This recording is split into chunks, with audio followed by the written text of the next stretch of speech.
Ya ingat, kalau Allah yang sampaikan pasti terjadi. Jangan dikira mudah. Kata Allah akan ada persaingan, akan ada kadang-kadang singgungan, akan ada tantangan. Maka mulai petakan tantangan apa yang akan Anda lalui saat Anda mulai mencari nafkah itu. Maka turun Quran surah kedua ayat 214, paling kanan sebelah bawah. Pertama, kenapa sholat begitu penting ditunaikan? Karena ia akan menjadi pembeda antara Khalik dengan makhluk. Jadi kalau kita ingin bedakan Tuhan dengan hamba, maka di antara titik penting perbedaannya, kata Allah langsung, itu terletak pada aspek ibadah, khususnya sholat. Karena itu ketika Nabi Musa alaihi salam berkenan kemudian langsung diperintahkan oleh Allah, sehingga disebut dengan kalimullah, yang diajak bicara, dan diperkenalkan tentang esensi ketuhanan Allah, maka disebutkan perintah langsung oleh Allah untuk menyembahnya dalam bentuk sholat. Al-Quran surah ke-20 Taha ayat ke-14. Kata Allah, innani anallahu la ilaha illa ana fa'budni wa aqimis salata li dzikri. Ya Musa, tidak ada Tuhan, kata Allah, selain saya. Ya, maka jika engkau telah tahu saya Tuhan, bedanya Tuhan dengan makhluk, fa'budni, maka kewajiban engkau sebagai makhluk menyembah saya. Bagaimana caranya ya Allah, kata Musa? Kata Allah, wa aqimis salata, rahmatullah, wa aqimis salata lidzikri. Maka cara menyembahku itu adalah dengan solat. Karena itu semua nabi dan rasul, bahkan sebelum Nabi Muhammad SAW, diperintahkan oleh Allah untuk mengajak umatnya seluruhnya untuk solat. Ya, Nabi Isa alaihissalam solat. Anda buka Quran surah 19 Maryam ayat 31 sampai 33. Nabi Ismail alaihissalam, ya kakeknya Nabi ke-29, solat. Bahkan meminta keluarganya solat. Quran surah ke-19 ayat 55. Wa kana ya'muru ahlahu bis salah. Nabi Zakaria, saudaranya Imran, solat. Quran surah ketiga, ya, ayat ke-38 sampai dengan 39. Ayat 39-nya tegas mengatakan, fanadathu malaika wa huwa qa'imun yusalli fil mihrab. Jadi kalau kita urutkan dari Nabi Muhammad SAW sampai Nabi Adam alaihissalam, semua menunaikan salat kepada Allah Subhanahu wa taala. Ya, Muhammad bin Abdullah bin Abdul Muttalib bin Hashim bin Abdul Manaf bin Qusay bin Murrah bin Kilab bin Ka'ab bin Ghalib bin Fihir bin Malik bin Nadar bin Kinana bin Khuzaimah bin Mudrikah bin Ilyas bin Nizar bin Mudar bin Ma'ad bin Adnan bin Addi bin Adri bin Muqawwam bin Nagur bin Tarikh bin Ya'rub bin Yasjub bin Nabit bin Ismail alaihissalam bin Ibrahim alaihissalam bin Azar atau bin Nahur bin Abir bin Kinan bin Arfakhshad bin Sam bin Nuh alaihissalam bin Mihlail Matushala bin Kinan bin Anwas bin This bin Adam alaihissalam. Dari Nabi Muhammad SAW sampai Nabi Adam semua salat. Coba ulangi. Nanti dalil singkatnya dari Quran surah keempat ayat 163, paling kiri sebelah atas di mushaf. Inna auhayna ilaika kama auhayna ila Nuhin wan nabiyyin min ba'di. Muhammad, apa yang kami telah wahyukan kepadamu sudah pernah pula kami sampaikan kepada Nuh alaihissalam dan nabi-nabi setelahnya. Kenapa tidak disebutkan Adam sebelumnya? Karena Adam itu nabi, bukan rasul. Nabi diberikan risalah untuk pribadi dan kalangan dekatnya, rasul diberikan risalah tugas untuk mengajak umat. Kenapa Nabi Adam bukan rasul? Karena zaman Nabi Adam belum ada umat. Siapa yang mau diajak? Ya? Ini bagian pertama. Jadi kalau kita hari ini masih mendapat kesempatan sholat, alhamdulillah, ini artinya sampai hari ini kita masih benar-benar manusia. Kan kalau ada orang yang kemudian tidak mau beribadah apalagi sholat, terkhusus ketika dia beriman, maka penting dipertanyakan, masihkah ada iman dalam dirinya? Karena itu kata Allah dalam Al-Quran surah ke-8 ayat yang kedua, aku akan perdengarkan namaku, sehingga ketika disebutkan itu kita bisa menguji adakah getaran iman dalam jiwa kita. Quran surah 8 Al-Anfal ayat kedua, innamal mu'minuna alladzina idza dzukirallahu wajilat qulubuhum. Sungguh orang yang masih punya iman itu, kalau diperdengarkan nama Allah kepadanya, akan ada getaran dalam jiwanya. Karena itu setiap hari 5 kali diperdengarkan nama Allah, untuk menguji di jiwa kita masih ada iman tidak. Bahkan dari bangun tidur, bayangkan waktunya dibagi sempurna persis. Dari mulai subuh baru bangun, menjelang ke siang, mau berakhir siang ke sore, sore pindah ke maghrib, hilang kemudian muncul gelap malam. 5 kali persis dibagi waktu, diperdengarkan untuk menguji. Kira-kira setelah subuh siang masih ada nggak iman? Sore masih ada nggak?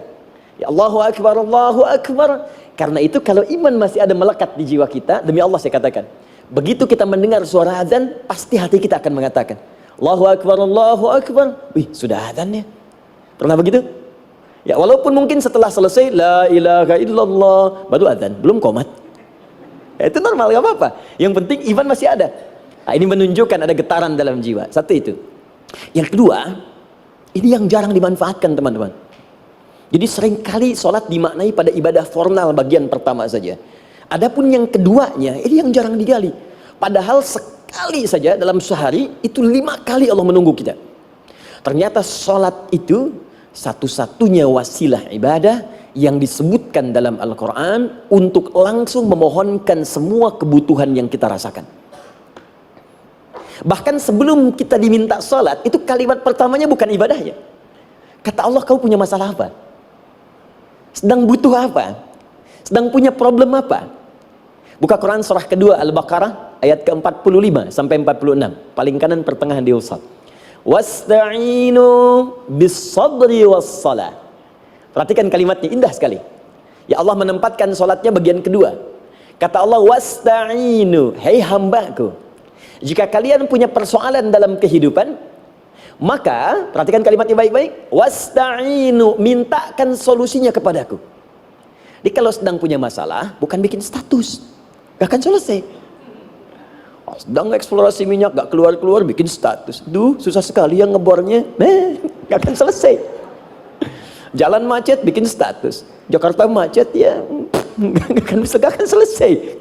Ya, apa yang harus dilakukan? Kata Allah, jika anda beriman kepadaku, yakin denganku, maka wasta'inu, punya persoalan, minta kepada Allah. Caranya bagaimana? Satu, bis-sabri, terima dulu masalah itu, jangan dikeluhkan. Kaidah lain muncul, karena mustahil saya akan titipkan persoalan kalau tidak anda mampu mengatasinya. Kaidah Quran surah kedua ayat 286, kita hafal ayatnya. La yukallifullahu nafsan illa usaha. Perhatikan kaidahnya. Allah tidak mungkin menguji seorang hamba di luar batas kemampuannya.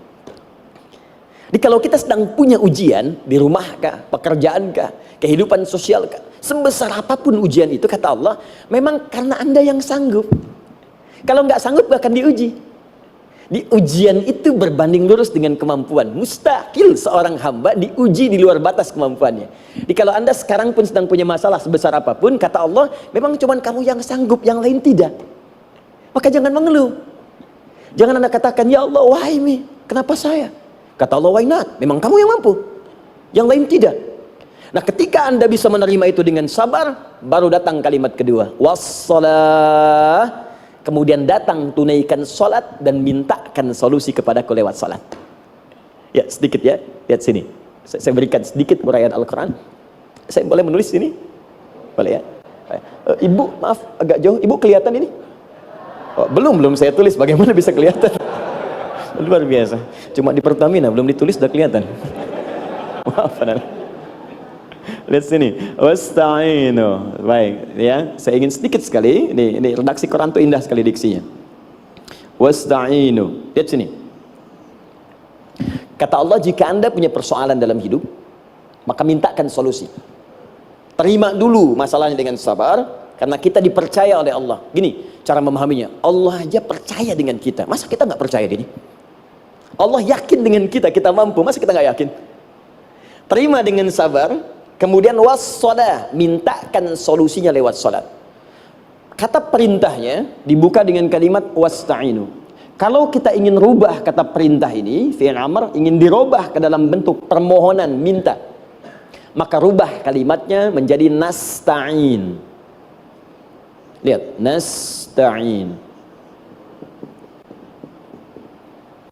Baik, wasta'inu, kata Allah, kalian punya persoalan, ayo minta solusi padaku. Terus kita pengen minta, ya Allah, kami ingin minta. Maka dalam bahasa Arab, kalau kita ingin merubah kalimat ini ke dalam bentuk permintaan, kita katakan nasta'in. Saya tanya pada anda, pernah nggak dalam sholat kita mengucapkan kalimat nasta'in? Ada? Masih ingat? Baik, apa kalimatnya? Iyyaka na'budu wa iyyaka nasta'in. Perhatikan, iyyaka na'budu wa iyyaka nasta'in. Iyyaka na'budu, iyyaka, ya Allah, engkau perintahkan aku untuk ibadah. Maka sekarang aku ibadah, sholat hanya kepadamu saja. Kan kata Allah, kamu sholat. Terus kita katakan, iyyaka na'budu. Sekarang kami sholat ya Allah. Nama lain sholat itu ibadah. Kalau kita ibadah, na'budu. Dari mana tahunnya nama lain sholat ibadah? Quran surah ke-20 ayat ke-14. Fa'budni wa aqimis sholata li dzikri. Ibadah kepadaku caranya sholat. Maka saat sholat kita katakan, iyyaka na'budu. Ya Allah, engkau perintahkan aku untuk ibadah. Sekarang aku ibadah. Wa iyyaka nasta'in. Dan sekarang aku sedang punya persoalan ya Allah. Aku punya masalah. Aku punya problem. Dan aku yakin hanya engkau yang pasti akan menyelesaikannya. Ketika Anda mengatakan iyyaka nasta'in, perhatikan hadis qudsinya. Hadisnya qudsi. Ya. Al-Imam Al-Bukhari meriwayatkan, Imam Muslim meriwayatkan, An-Nasa'i meriwayatkan dari sahabat Abu Hurairah radhiyallahu taala anhu. Ada lagi yang dari sahabatnya Anas bin Malik. Perhatikan kalimatnya. Idza qala al-'abdu iyyaka na'budu wa iyyaka nasta'in, jika hambaku dalam salatnya benar membacanya, benar dari awal salatnya sampai dengan kalimat iyyaka na'budu wa iyyaka nasta'in, ya Allah, sekarang aku ibadah kepadamu dan sekarang aku punya persoalan. Aku mohonkan solusinya darimu.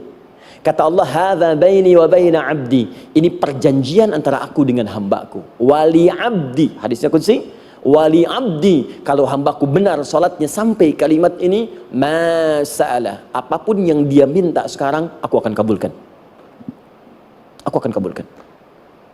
Pertanyaan saya, berapa di antara kita yang salat sampai detik ini ribuan kali ruku dan sujud yang memanfaatkan momentum ini untuk memohon? Siapa di antara kita yang ketika salat memohon kepada Allah solusi? Jangan-jangan selama ini salat itu hanya menjadi formalitas saja. Takbir, ruku, sujud, salam, selesai. Takbir, ruku, sujud, salam, selesai. Padahal Allah sudah menunggu hambaku, kamu tuh punya masalah apa? Makanya setiap waktu dibagi 5 supaya hidup kita ringan. Subuh ke zuhur punya masalah, zuhur salat. Begitu kita mohon, tuntas masalah itu. Zuhur ke asar punya persoalan, asar salat. Dijawab oleh Allah, tuntas persoalan itu.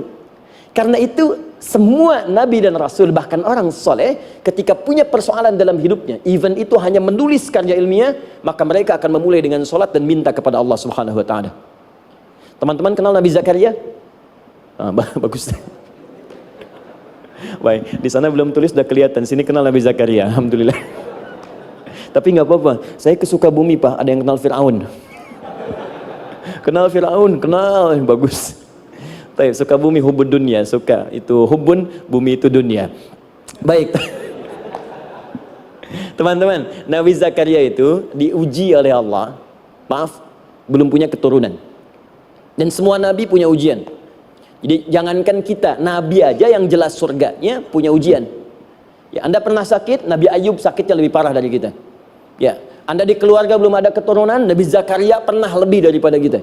Sampai rambutnya memutih, fisiknya sudah letih, dan menurut medis, maaf sekali, istrinya divonis tidak mungkin punya keturunan, monofus dan mandul, mustahil. Secara klinis gak mungkin, secara medis tidak mungkin. Maka Allah tunjukkan satu isyarat yang sangat luar biasa. Jika Anda mendapati situasi makhluk mengatakan ini mustahil dan sudah angkat tangan, ini tanda pertama dari Allah, langsung tinggalkan pendapat manusia, langsung memohon kepada Allah. Maka turunlah beritanya di Quran surah ketiga Ali Imran ayat 38 sampai 39. Paling kanan sebelah atas di mushaf. Sekarang perhatikan kalimatnya, saya mau sambungkan dengan Al-Fatihah tadi. Hunalika da'a Zakaria rabbah. Di mihrabnya Nabi Zakaria salat bermohon kepada Allah. Qala rabbi habli min ladunka dzurriyyatan thayyibah. Kemudian ia berdoa, Rabbi habli, ya Allah yang maha memberi tanpa batas.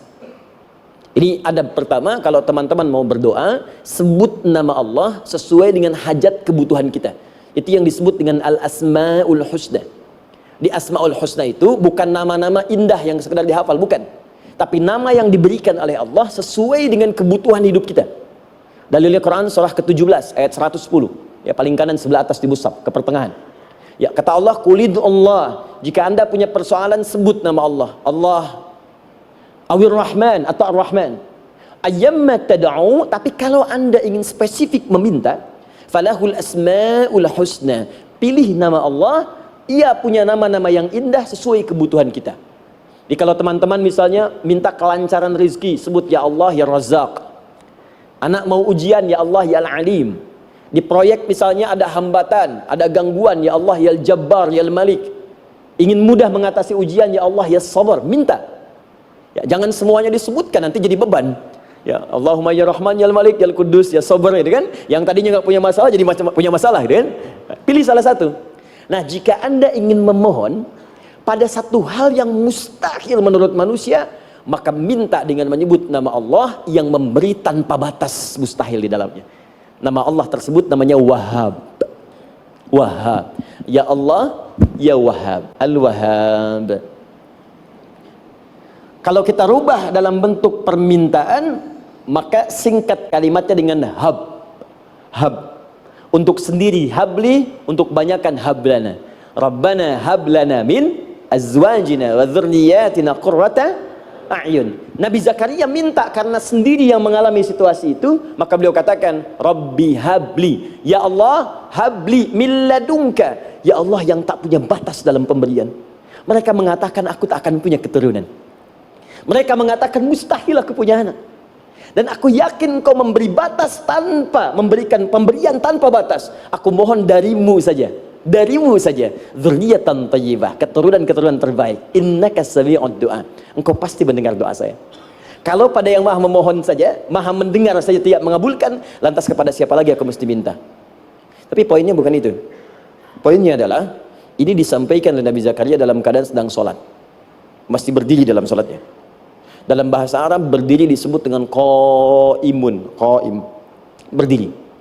Sedang sholat disebut dengan yusolli. Perhatikan ayat 39-nya. Fanadatul malaikatu wa huwa qaimun yusalli fil mihrab. Maka seketika ketika doanya selesai dipanjatkan, sholatnya belum selesai.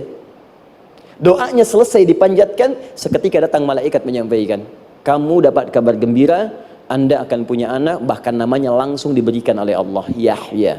Artinya hidup. Yang mustahil menurut manusia, lahir dari rahim seorang perempuan yang divonis monopos dan mandul, kata Allah, bagiku yang gak ada yang mustahil. Jadi dan hidup dia. Kapan itu terjadi? Masih sholat dan belum selesai dalam sholatnya, dalam keadaan berdiri. Sekarang saya tanya Anda, kita membaca iyyaka na'budu wa iyyaka nasta'in dalam keadaan ruku atau sujud? Sujud. Berdiri. Berdiri teman-teman.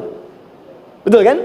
Dalam keadaan berdiri saat baca Al-Fatihah. Iyyaka na'budu wa saat kita mengatakan wa iyyaka nasta'in, Allah balik bertanya, apa yang kamu butuhkan? Nabi Zakaria itu sholat dulu baru minta. Kita umat Nabi Muhammad karena keutamaan nabinya, sebelum sholat dah ditunggu. Butuh apa? Mau minta apa? Karena itu saya ingin katakan, ayo manfaatkan momentum sholat ini. Jangan sekedar kita kemudian tunaikan formalitas, tapi kita tidak mendapatkan keuntungannya. Ayo, semuanya, dari mulai takbir sudah ada doa, ruku ada doa, bahkan sujud kita bisa perbanyak dalam bahasa hati kita untuk memohon kepada Allah Subhanahu Wa Taala. Jelas sampai di sini? Baik, mudah-mudahan insya Allah doa kita dikabulkan oleh Allah Subhanahu Wa Taala. Ini baru mukaddimah, kita belum mulai, ini pengantar.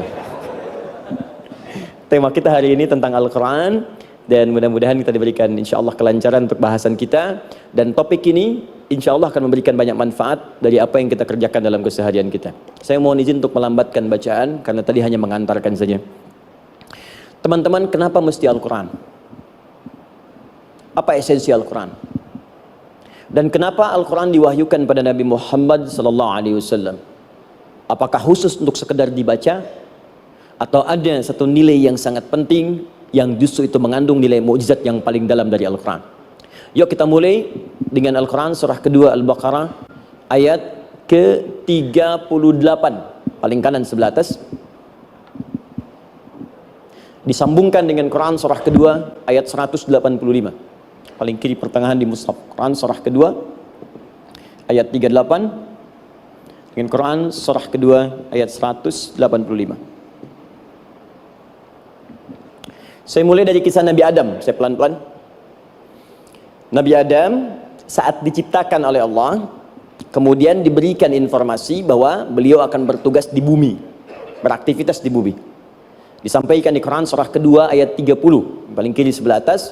Wa idh qala rabbuka lil malaikati inni ja'ilun fil ardi khalifah. Kata Allah, dan pelajari, ingat ketika kami menyampaikan pada para malaikat, kami akan menugaskan satu makhluk manusia namanya Adam di bumi, tugasnya untuk menjalani hidup di bumi. Nah, secara singkat, setelah Nabi Adam turun ke bumi di awal masa bersama Sayyidah Hawa ya alaihi wassalam, maka ternyata bersamaan dengan turunnya Adam dan Hawa ke bumi itu, mereka berdua dibekali petunjuk. Yang dengan petunjuk itu, ini yang dahsyat, Allah jamin semua aktivitas hidupnya, dari mulai yang sederhana sampai yang kompleks, pasti jika diikuti petunjuk ini, dia akan senang menjalaninya dan akan tenang mendapatkan hasilnya. Ya, perhatikan kalimatnya. Quran surah kedua ayat 38. Fokus. Qul nahbitu minha jami'a. Kata Allah, sekarang tiba saatnya Adam, Hawa, turun kalian ke bumi. Kalau setan kita tinggalkan aja ya. Ini kita bahas Adam dulu. Turun kalian semua ke bumi. Fa imma ya'tiyannakum minni huda. Maka nanti sejak kalian tiba di bumi itu, aku akan turunkan satu petunjuk disebut dengan hudan namanya. Hudan. Fokus. Faman tabi'a hudaya, maka jika Anda dan keturunanmu mengikuti semua detil di petunjuk ini, fala khaufun alaihim walahum yahzanun, maka aku pastikan engkau dan seluruh keturunanmu akan menjalani hidup di muka bumi dengan tenang dan senang. Fala khauf, khauf itu gelisah, takut. Lawan dari takut apa? Tenang. Lawan dari gelisah, tenang. Kata Allah, jika Anda mengikuti tuntunan hidup yang ini, maka saya jamin semua hidupmu tenang. Walahum yahzanun, dan saya pastikan selama hidup di muka bumi itu, kalian tidak akan pernah bersedih. Senang. Lawan sedih, itu senang. Jadi ternyata, kita itu diminta tugas di bumi itu, bukan untuk dipersulit. Jadi kalau ada yang hidup sampai saat ini sedih, deh, di rumah tangga sedih, di kantor nggak tenang, pasti di antara poinnya bukan nggak mampu senang, tapi boleh jadi yang hidup ini tidak membaca petunjuk kehidupannya. Anda kerja di perusahaan, teman-teman ada yang di Pertamina, ada yang di yang lain. Kalau Anda nggak ikuti petunjuk, kan pekerjaan tidak akan berlangsung dengan nyaman, kan? Kalau Anda nggak ikuti aturannya, bagaimana bisa mengerjakan petunjuk itu dengan nyaman? Maka apalagi hidup yang kompleks, kata Allah, sejak Adam saya turunkan, sudah ada petunjuk kehidupan, saya namakan dengan hudan. Anda ikuti petunjuk ini, maka langsung jaminan dari Allah, semua yang Anda jalani dalam hidup, pasti saya jamin senang dan tenang. Petunjuk ini disebut apa? Hudan. Nah, agak cepat. Di setiap masa, Nabi Adam selesai hidupnya, generasi kemudian berkembang, datang lagi Nabi Nuh, sampai ke Nabi Muhammad SAW. Perhatikan baik-baik. Setiap berganti generasi akan turun hudan sesuai dengan kebutuhan masyarakatnya pada saat itu. Baik, Nabi Musa menerima kitab apa namanya? Nabi Musa, Taurat. Taurat disebut hudan dalam Al-Quran. Muncul Nabi Musa, kitabnya disebut Taurat. Perhatikan baik-baik. Tahukah teman-teman ketika Taurat disebutkan dalam Al-Quran? Buka Quran surah ke-17. Ya, ayat yang kedua. Wa ataina Musal kitaba, kami berikan kepada Musa kitab. Lihat, wa ja'alnahu hudan li bani Israil, dan kitab yang kami berikan itu yang disebut Taurat, Ali Imran ayat yang ketiga, wa anzalat Taurata wal Injil, kami berikan Taurat kepada Musa. Nah, saat Allah turunkan Taurat itu hudan li bani Israil, isi Taurat ini adalah petunjuk kehidupan khusus untuk Bani Israel saja, umatnya Musa. Jadi kalau umat Nabi Musa mengikuti petunjuk hudan Taurat ini, kata Allah, saya jamin semua hidupnya tenang dengan senang. Nabi Isa turun Injil. Injil disebut hudan dalam Al-Quran. Dan yang terakhir, saya cepat karena waktu kita terbatas, ketika Allah menurunkan Nabi Muhammad SAW dan dipilih sebagai Rasul, maka saat yang bersamaan beliau pun diberikan petunjuk untuk umatnya. Dan dahsyatnya, petunjuk itu pun disebut dengan hudan. Buka Quran surah kedua ayat 185. Syahrul Ramadan alladzi unzila fihi al-Quran. Di bulan Ramadan itu, kata Allah, saya turunkan Al-Quran. Kenapa saya turunkan Al-Quran? Hudal linnas. Saya jadikan Quran ini sebagai petunjuk, pedoman hidup linnas, bukan terbatas untuk satu komunitas, tapi untuk seluruh manusia sampai kehidupan berakhir. An-nas disebutkan 241 kali dalam Al-Quran, menunjuk pada semua manusia tanpa kecuali. Ini bedanya Al-Quran dengan kitab sebelumnya. Taurat hanya untuk kalangan tertentu saja. Jadi selesai nabinya, selesai kitabnya. Injil hanya kalangan tertentu saja. Nabinya selesai, selesai kemudian misinya. Tapi Al-Quran tidak.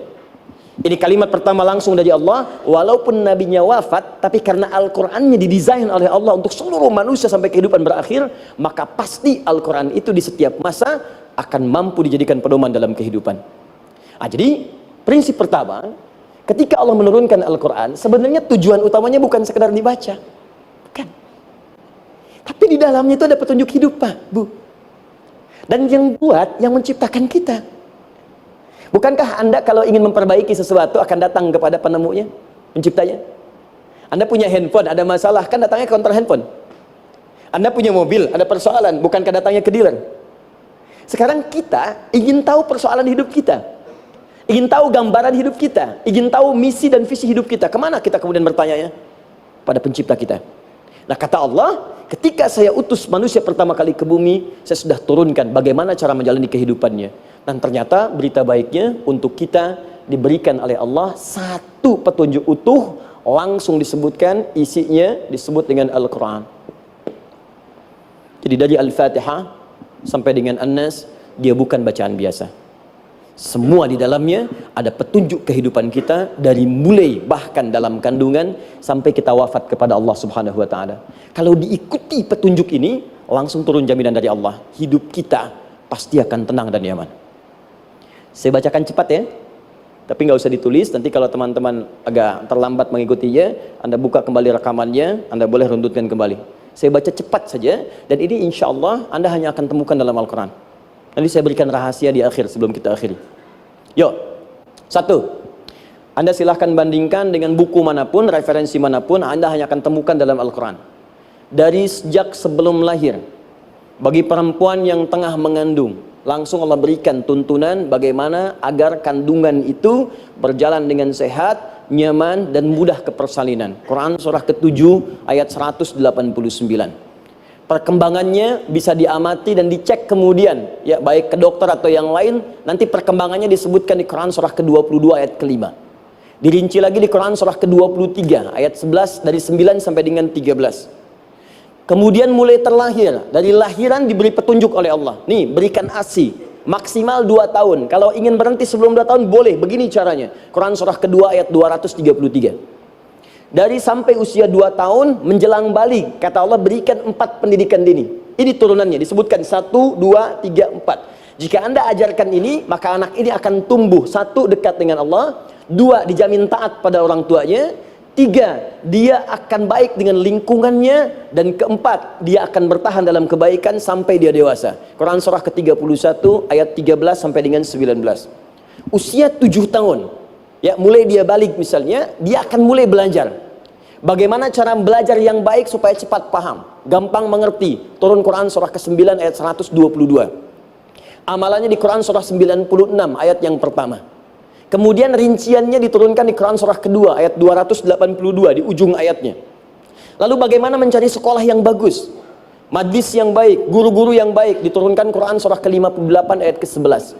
Dicontohkan tentang Maryam dan Nabi Isa alaihissalam di Quran surah ketiga ayat 35 sampai dengan 37. Naik lagi, dia mulai dewasa, ya, mulai bergaul, bahkan kadang-kadang merantau, punya tempat komunitas berbeda. Bagaimana supaya dia bergaul tidak terpengaruhi lingkungan yang tidak baik. Maaf ya, kadang-kadang ibu yang sudah mengandung, melahirkan, ayah mencari nafkah, tiba-tiba anak pergi bahkan ke kampus, ke sekolah, dapat teman yang gak bagus, pulang-pulang mengecewakan Anda. Dan bagaimana menemukan tempat-tempat yang baik untuk bisa menjaga perilaku anak ini? Ditemukan nanti di Quran surah ke-49 ayat ke-13-nya. Dirinci perkembangannya di Quran surah ke-12 Yusuf ayat 2 sampai dengan ayat 29-nya. Sampai ketika dia akan mulai kemudian menikah, kata Allah, pilih pasangan yang baik dengan ta'aruf, berikan mahar yang sempurna. Quran surah ke-4 ayat ke-4. Kemudian dia mulai menikah, kata Allah sebelum menikah pelajari dulu fikih nikah. Banyak orang yang menikah tapi karena tidak belajar tentang persoalan rumah tangga, apa yang akan terjadi di rumah tangganya. Detil Pak, Bu. Kata Allah ini, kalau kamu berbuat begini akan ada miskomunikasi. Kalau ada miskomunikasi persoalannya akan begini, solusinya begini. Maka diturunkan dasarnya di Quran surah ke-30 ayat 21, detilnya di Quran surah ke-4 ayat 34 sampai dengan 35. Paling kiri sebelah atas sampai dengan ke tengahnya. Anda berlanjut, diterangkan oleh Allah, hei, tugas suami saat mulai pertama kali menikah, maka tugas yang pertama siapkan untuk mencari nafkah. Bagaimana caranya ya Allah? Diturunkan oleh Allah. Satu, jangan takut kehilangan rizki. Jangan pernah mencuri, jangan pernah ngambil punya orang, karena punya kamu akan saya berikan sempurna. Kamu ngambil punya orang, maka kamu akan menyulitkan diri sendiri. Itu akan dikembalikan pada yang berhak. Ya, turun Quran surah ke-51 ayat 22. Dirinci, begini cara nyarinya. Quran surah kedua ayat 168. Kalau Anda ingin cepat baru bergerak, rizkinya sudah dapat. Quran surah kedua ayat 172. Ada yang dahsyat, dia belum keluar, rizkinya yang mendatangi dia. Jadi nanti di Al-Quran ada 8 jenis rizki. Di antara yang paling hebat, ada yang belum Anda datang, rizkinya sudah menjemput. Ada orang mendatangi rizki, ada rizki mendatangi dia. Contoh, Al-Imam Asy-Syafi'i sedang berdiskusi dengan Imam Malik, gurunya. Kata Imam Asy-Syafi'i, Syekh, rizki itu mesti saya cari dulu, baru kita dapat. Kata gurunya, ya Syafi'i, ada rizki yang cukup kita beramal dekat kepada Allah, dia akan datang tanpa kita cari dengan ikhtiar manusia. Kata Syafi'i, mustahil. Kata Quran kan kita kerja dulu, baru datang. Kata Imam Malik, gurunya, kamu yang belum sampai, kita amalkan ini, rizki datang. Maka berhenti sampai di situ, Imam Syafi'i pamit, di jalan tiba-tiba, beliau mendapati ada panen anggur, Pak, Bu. Terus dipanggil sama yang punya kebun. Ya, pemuda katanya, sini. Mau bantu nggak? Kalau kamu bantu, kami berikan anggurnya. Maka beliau bantu, panen, petik, sampai setelah selesai diberikan anggur yang besar-besar, hanum. Senyum, senang beliau. Ternyata senangnya bukan karena dapat anggur. Senangnya karena merasa pendapatnya benar. Kalau saya nggak bantu panen ini, nggak akan dapat saya anggur. Cuma karena saya bantu, saya diberi ini. Maka rasa senangnya inilah dibawa kemudian kepada gurunya, ingin laporan. Tapi perhatikan adabnya. Dia tidak mengatakan, guru, nih saya benar. Kalau saya nggak ikut panen, nggak dapat saya ini. Perhatikan kalimat Asy-Syafi'i. Guru, tadi saya di jalan, dipanggil oleh pemilik kebun, ikut panen anggur. Begitu saya bantu, saya diberikan anggur ini.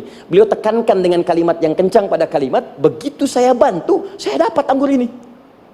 Imam Malik tersenyum mengatakan, Masya Allah Syafi'i, luar biasa. Ini siang begitu panasnya, tadi saya mau keluar ngajar, terfikir di benak saya, Allah, kalau ada anggur yang besar-besar, enak rasanya. Tiba-tiba kamu datang bawa anggur.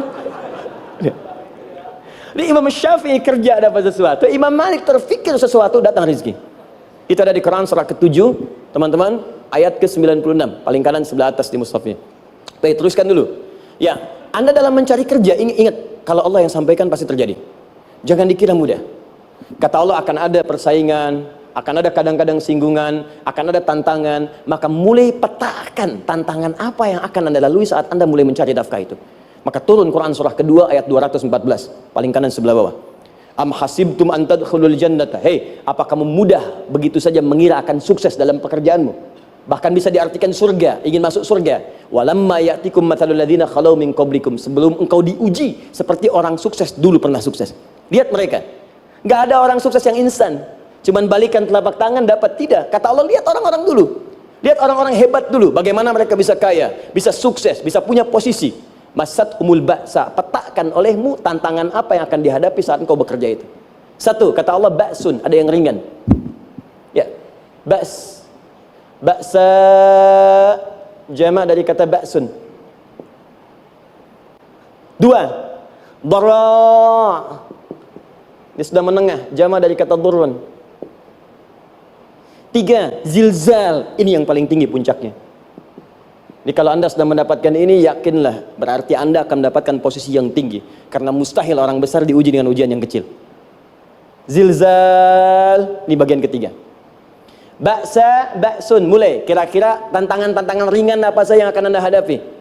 Ya, kalau saya contohkan misalnya dengan contoh yang lain singkat, Anda mau ke masjid, ingin konsisten, mulai hijrah, ingin dekat dengan Allah, tiba-tiba yang tadinya nggak mau ke masjid, mulai ke masjid, diuji dengan hujan. Hujan kecil, rintik-rintik, shower. Begitu hujan, orang Arab mengatakan kalau hujannya bisa lewat tanpa payung pun, orang Arab mengatakan la ba'sa. La ba'sa ini ringan.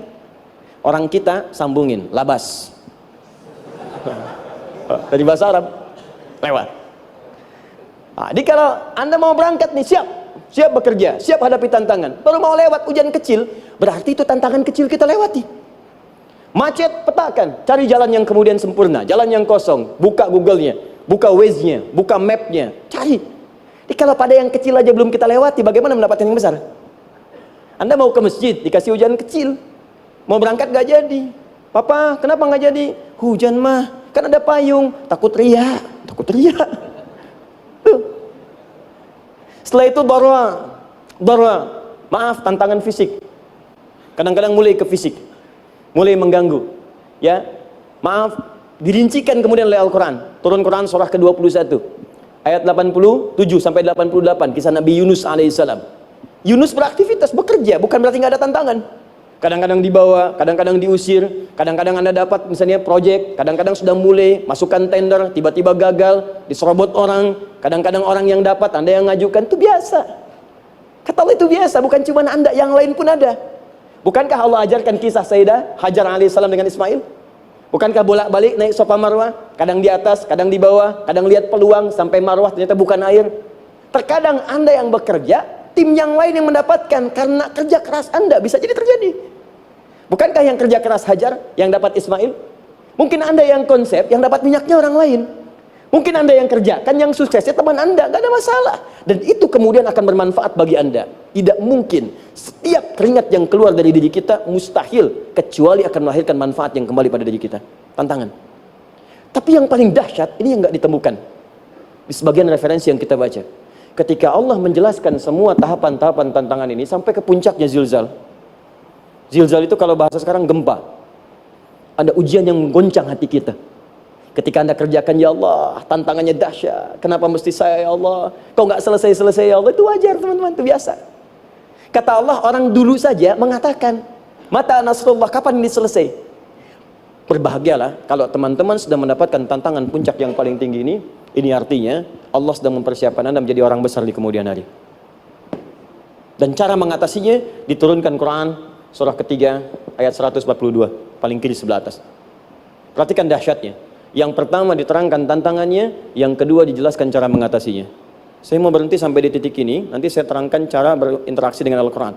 Ya, perhatikan baik-baik. Kata Allah, jika kelak engkau sudah bisa memetakan tantangan ini, maka siapkan solusi untuk mengatasinya. Ayatnya dibuka dengan kalimat yang sama persis. Saya pernah sampaikan teori ini di dua perusahaan besar di Indonesia. Yang pertama, ada salah satu perusahaan, karena ini direkam saya nggak sebutkan perusahaannya, perusahaan otomotif besar, sedang turun gratis, kemudian juga ada inflasi yang tinggi. Terus saya terangkan teori Quran. Dia praktekkan berhasil, Pak. Padahal saat itu saya presentasi di depan non-muslim. Non-muslim. Sales-salesnya se-Indonesia dikumpulkan, saya bedah tentang ini. Dan mereka berhasil. Sampai sekarang naik lagi.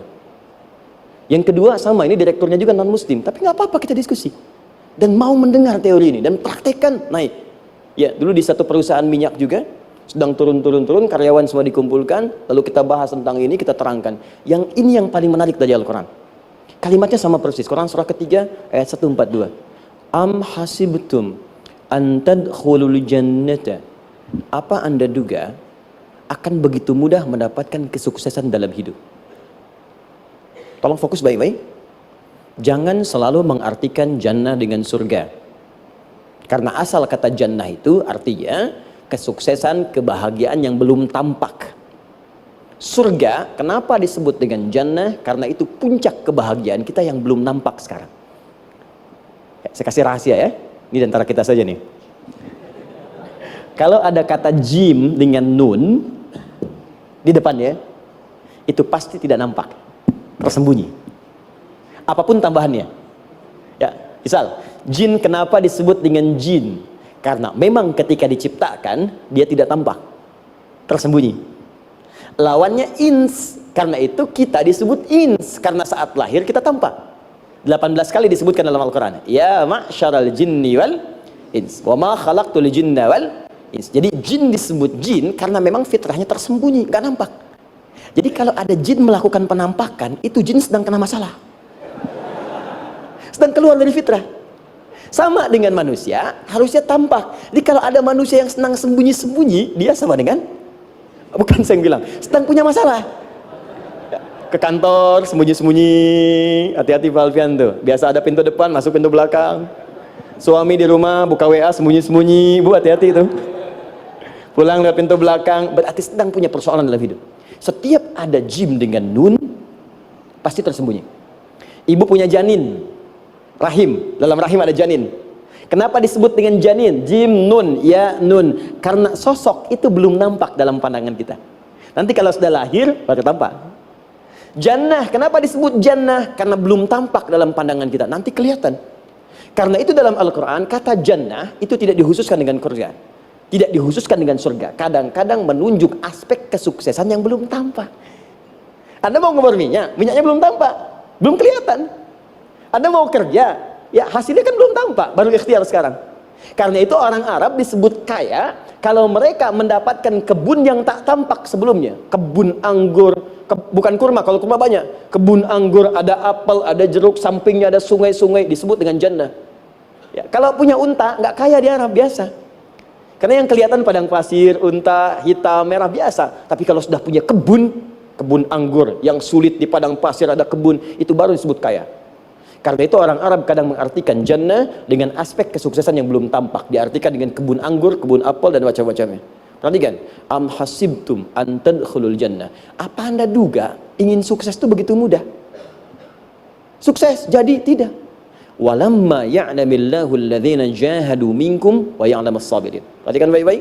Sebelum Allah memastikan pada diri Anda terdapat dua hal yang paling utama untuk mengatasi tantangan tadi. Satu, jahadu, kesungguhan, serius. Jadi kalau mau sukses mesti serius, kerja serius, cintai pekerjaan Anda, ya, belajar anak-anak serius, pastikan belajar dengan serius. Jangan cuma anak-anak duduk paling belakang, nggak pernah nanya, kadang ngantuk pulang, ujian, besoknya mau ujian baru belajar, ya, sistem SKS, sistem kebut. Ya kadang-kadang sejam Bu, Pak. Saya pernah ada orang di luar ngadu waktu di Libya, Ustadz gimana ini orang Indonesia? Kenapa? Saya belajar 3 bulan, besok mau ujian. Teman antum orang Indonesia pinjam catatan saya, baru semalam dia dapat 8, saya 7,5. Saya bilang, Anda belum tahu sistem SKS itu. Baik, ya. Tapi itu bukan solusi. Begitu ujian selesai, ilmu lupa. Itu poinnya. Jadi kalau hanya sekedar ilmu dipakai untuk ujian, pada prakteknya nggak akan terpakai. Ini banyak anak sekolah sekarang hanya belajar untuk ujian saja. Padahal kalau dipraktekkan, kadang kaitan dengan agama tinggi Bu, Pak. Fisika itu dengan agama itu tinggi. Gaya F1 sama dengan F2, gaya gerak sama dengan gaya dorong. Gaya sedikit, maka keluarnya sedikit. Pukul kencang, bunyinya kencang. Imannya kalau kuat, amalan jadi banyak. Iman sedikit, amal pun sedikit. F berbanding lurus dengan P, hukum Pascal. Gaya berbanding lurus dengan tekanan. Masuk bab akhlak. Makin banyak gaya, makin banyak tertekan. Nah, itulah. Gaji 5 juta, gaya 10 juta, kan? Ini serius. Serius. Di divisi apapun Anda, saya 3 sepekan lalu lah takziah ke tempatnya Yang Habibie, terus diminta tausiah di sana. Dan saya perhatikan beliau termasuk yang paling serius ketika diberikan tugas apapun.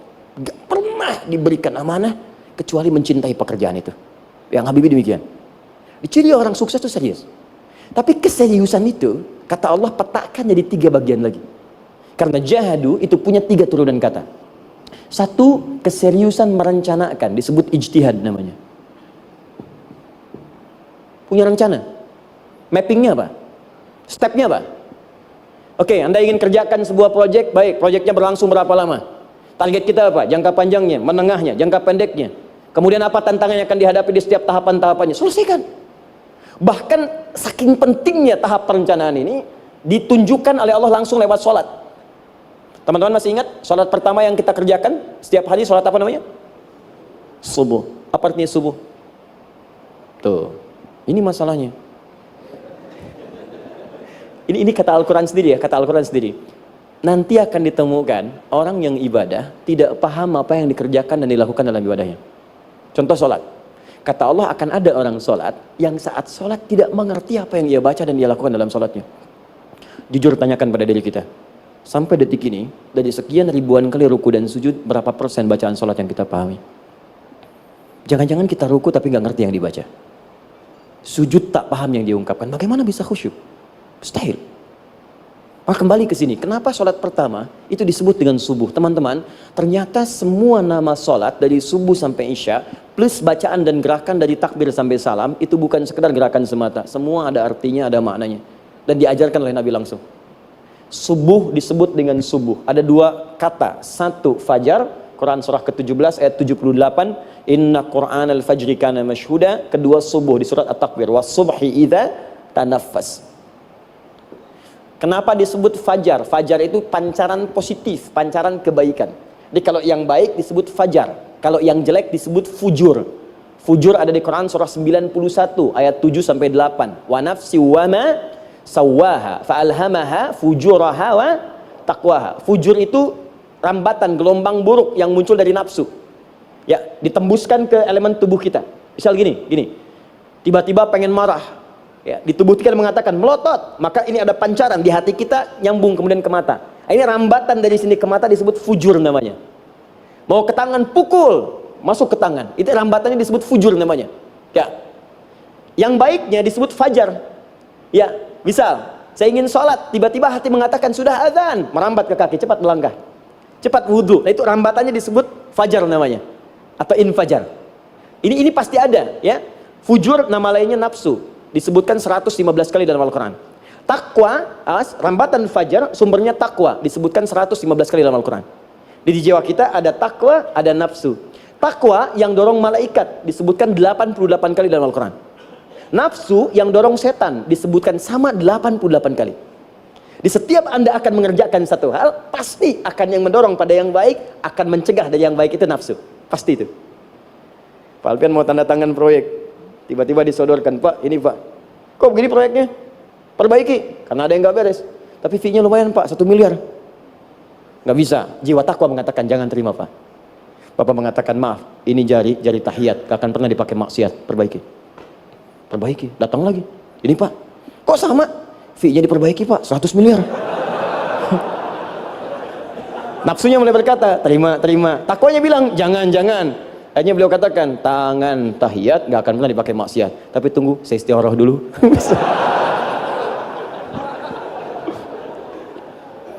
Nah, waktunya, ini salatnya disebut fajar. Kenapa disebut fajar? Karena saat kita tidur, terus dengar suara azan, Allahu Akbar, maka memancar dari iman kita, rambatan untuk merespon suara itu, bangun kita untuk menunaikan salat. Waktunya disebut subuh. Kenapa disebut subuh? Dari kata asbah. Asbah itu artinya yang siap dengan rencana. Ya, orang Islam tuh nggak ada yang bangun dari tidurnya kecuali punya rencana jelas yang akan dieksekusi di hari itu. Makanya sebelum kita bekerja mengeksekusi itu, kita datang menghadap Allah supaya Allah berikan kemudahan di setiap aktivitas kita. Coba lihat manajemen Nabi. Bukankah sebelum tidur beliau istighfar dulu? Dirinci pekerjaannya, dicatat yang akan dikerjakan besok, istighfar 70 kali, 100 kali, sehingga dengan istighfar saat tidurnya tenang. Coba kita biasakan. Ada yang baca Quran, ada yang istighfar. Kalau nggak percaya silahkan cek. Begitu Anda lakukan, tidurnya enak. Besoknya rencana itu sudah siap. Makanya ketika bangun, siap jam 7 mau kemana, jam 8 ada di mana, jam 12 kerjakan apa. Sebelum mengerjakan itu, datang kepada Allah, sujud, ya Allah, saya punya rencana ini, tolong mudahkan. Begitu caranya. Itu yang disebut dengan subuh. Nah, sekarang kembalikan, peta hidup kita mau seperti apa ke depan? Ijtihad. Yang kedua, kalau sudah jelas konsepnya, visinya sudah ada, maka jihad. Yang kedua, jihad. Jihad itu eksekusinya, aksinya, actionnya, perjuangan fisiknya. Rencananya apa? Tahajud malam nanti. Bismillah. Jam berapa? 2:30. Baik, yuk kita mulai rencanakan. Eksekusi rencananya. Bagaimana cara kita bangun 2:30? Pasang alarm. Jam berapa alarm dipasang? 3 kali. Pertama 1:30, kedua 2:4, ketiga jam 2 lewat 1/4. Baik. Alarm pertama untuk mematikan alarm kedua. Alarm kedua matikan alarm ketiga. Ketiga siap-siap. Baik. Siap bangun. Jihad. Awas, ini penting ya. Jihad itu jangan dipersempit maknanya kepada situasi peperangan saja, tidak. Banyak jihad itu luas sekali medannya. Karena jihad itu perjuangan fisik. Dan maaf sekali, dalam konteks perang pun bukan menyerang orang, tapi membela diri saat diserang. Di Islam itu bukan agama ekspansi. Cek di sejarah, nggak ada Islam menyerang. Yang ada itu membela diri saat diserang. Atau saat orang lain dizalimi dan kita diminta untuk terlibat, kita membantu. Ini bukan dalam konteks sekarang yang banyak dibincangkan, tembak orang, bom orang, nyerang orang, bukan. Itu waktu kejadian bom Tamrin itu pertama, saya di Lampung posisinya. Itu begitu meledak, tuar. Pertanyaan pertama Pak di Majelis Taklim, Ustadz, apakah bom di Jalan Tamrin termasuk jihad fisabilillah? Saya bilang, Pak, sependek pengetahuan saya, jihad fisabilillah itu jihad di jalan Allah, bukan di Jalan Tamrin. Kaidahnya beda.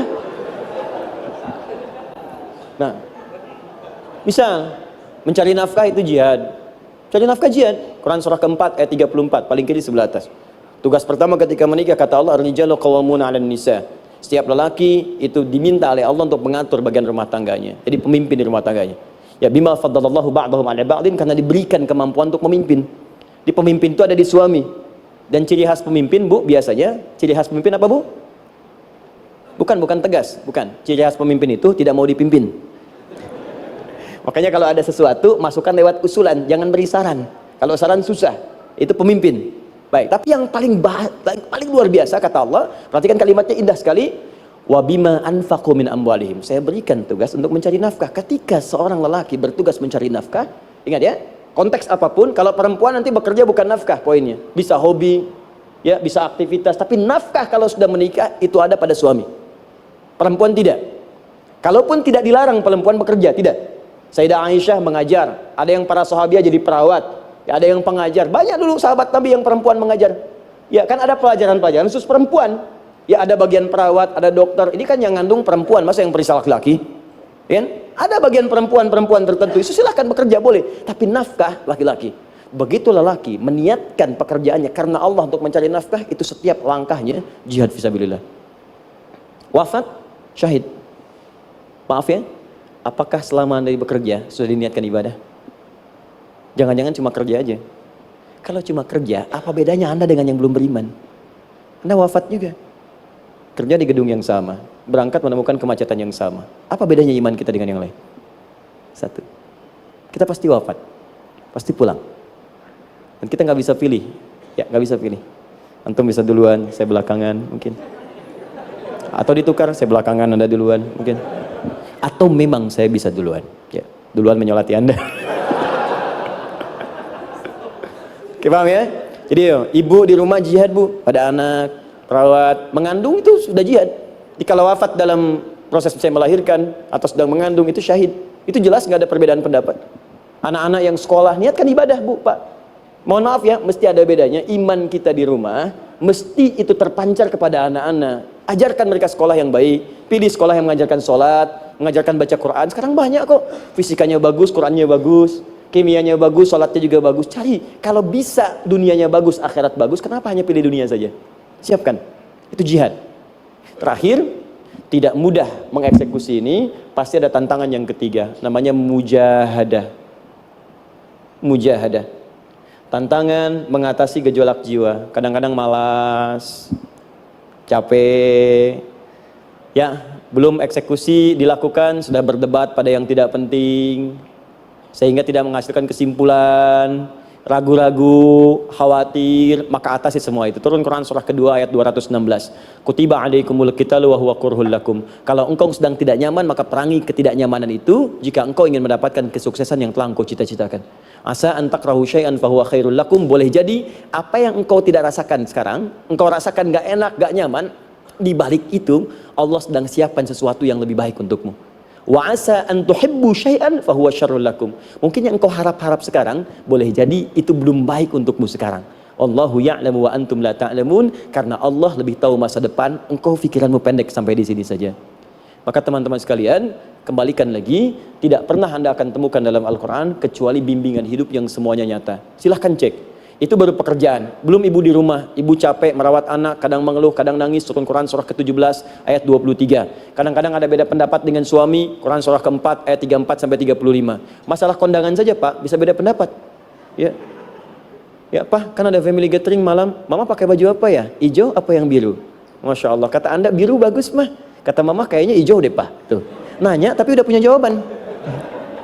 Ya, bagus kalau dipakai, begitu keluar kuning.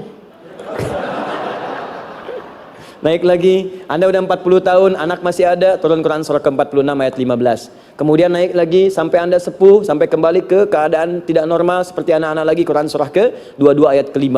Sampai ada amalan, kalau Anda jangan kira Anda akan hidup selamanya, Anda pasti wafat. Quran surah ke-3 ayat 185. Bahkan diajarkan kalau wafatnya ingin enak, begini caranya. Pelajari Pak, jangan cuma dunia, kita akan meninggal. Ini ada di Quran, kalau pengen meninggalnya enak, begini caranya. Ya kalau nggak percaya silahkan amalkan, nanti kita akan lihat di akhir. Ya, betul akan kelihatan. Quran surah ke-89 ayat 27 sampai 30. Kalau kalian nggak pelajari ini, silahkan kata Allah, saya berikan yang ini yang kedua sambil dipukulin malaikat. Quran surah ke-8 ayat ke-50. Sampai di alam kubur dijelaskan, kalau nanti Anda wafat, Anda pindah ke alam kubur, kalau ingin di kuburnya terang, nyaman, banyak rezekinya, lakukan amalan Quran surah ke-3 ayat 169 sampai 172. Tapi kalau Anda abai, Anda akan seperti Firaun dulu. Tiap pagi sampai petang ditampakkan neraka. Quran surah ke-40 teman-teman sekalian disampaikan oleh Allah langsung ya, dari ayat 45 sampai 46 ya. Sampai terjadi kiamat disampaikan Quran surah ke-75. Sampai dihisab, ada yang masuk surga tanpa hisab, Quran surah ke-2 ayat 25. Ada yang masuk neraka tanpa hisab. Ada. Kan yang kita tahu surga aja, masuk neraka tanpa hisab ada. Quran surah 18 ayat 99 sampai dengan 100. Sampai disebutkan surga yang paling indah nomor 1 bersama Nabi dan orang-orang soleh. Jadi kalau Anda masuk sini, tetangga Anda semua Nabi. Ya, depannya Nabi Ibrahim, belakangnya Nabi Musa misalnya, samping kirinya Nabi Yusuf, ya, samping kanannya Nabi Muhammad SAW. Itu cuma 3 golongan, orang soleh, para syuhada, orang-orang jujur dalam kehidupan dunianya. Jadi kalau Anda jadi pekerja yang jujur, taat kepada Allah, Anda berpotensi masuk surga bersama semua Nabi dan Rasul yang pernah diutus. Ya. Baik, itu ada di Quran surah ke-4 ayat ke-69. Ada yang kedua di taman surga, Quran surah ke-51 ayat 15 sampai dengan 18. Ada yang surga seluas langit dan bumi, Quran surah ke-3 ayat 133 sampai 134. Ada yang neraka yang biasa, ya, sebiasa-biasa nerakanya kebakar juga. Quran surah 4 ayat 56. Tingkat paling tinggi neraka jahanam untuk 2 golongan, munafik, ingat, munafik dan kafir. Jadi kalau Anda pun muslim, jauhi perbuatan munafik, karena munafik akan mengantarkan langsung ke dalam neraka jahanam. Quran surah ke-4 ayat 140. Mana yang tidak ada? Mana yang enggak ada di Quran? Semua ada. Bisnis ada, ya, birokrasi ada, diplomasi ada, mengajar ada, ilmu ada. Karena itu saya mau tutup, jika kita ingin benar mengeluarkan petunjuk ini seperti orang dulu pernah melakukannya, maka kata Allah melalui lisan Rasulullah, turun Quran surah ke-29 ayat ke-45. Satu ini aja kita kerjakan, insya Allah ini akan beda kita rasakan. Utslu ma uhya ilaika minal kitab. Jika kalian kemudian hidup di muka bumi, maka keluarkanlah bimbingan dari Al-Quran sesuai dengan kebutuhan kita secara tematik. Utslu itu dari kata tilawah. Tilawah itu baca, pahami, amalkan. Karena itu setiap kita baca Al-Quran, di sampingnya pasti ada yang menerjemahkan supaya kita paham. Betul kan? Ketika ada yang baca Al-Quran, di sampingnya ada siapa? Ya, sari tilawah kan? Baik, sari tilawah itu bahasa Indonesia. Ya, sari, sebetulnya tilawah saja. Tapi mungkin saat yang menerjemahkan dulu pertama di Indonesia, namanya Bu Sari. Karena itu disebut sari tilawah. Ya, kalau Adi mungkin ada di tilawah gitu kan? Nah, jadi teman-teman, caranya begini. Anda keluarkan sesuai kebutuhan. Enggak semua ayat Quran mesti kita kaji. Kalau mau dari awal dari akhir, bagus. Kalau baca silahkan. Hatamkan, Nabi juga hatamkan. Tapi kalau Anda ingin ambil sesuai passion kita, Anda pebisnis, kenapa nggak mengeluarkan ayat bisnis di Quran? Teman-teman yang diperminyakan, keluarkan ayat-ayatnya ada. Quran surah At-Tur, surah 52 itu, keluarkan. Ya, wal bahrul masjur. Dan jika Anda akan melakukan eksplorasi di laut, carilah laut yang punya, nih kualifikasi begini. Yang di bawahnya ada endapan tanah yang melahirkan api, kata Allah tuh. Itu potensial ada minyaknya. Kalau yang kerja di batu bara, turun Quran surah Fatir, surah 35 ayat 27 sampai 29. Ini jenisnya. Ada yang kelihatan dari jauh, ada yang harus digali, ada yang kelihatan dari jauhnya kelihatan hijau, ada kelihatan menghitam. Disebutkan langsung.